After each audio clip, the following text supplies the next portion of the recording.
Hi, my name is Isabel, Nutrition Education Specialist here with NCA, and today we're here to answer your questions with CACFP Meal Power Minute.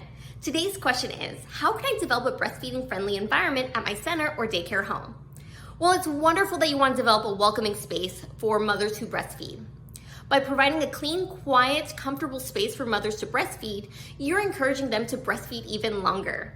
A few things to have in that space could be a chair, like a glider or rocker, disinfectant wipes to clean the area before and after use, a table to put their equipment on, a sink to wash their hands and pump parts, having a stool so they can prop their legs up while they're breastfeeding their baby, as well as having a breastfeeding pillow like this one to also help support them breastfeeding their baby.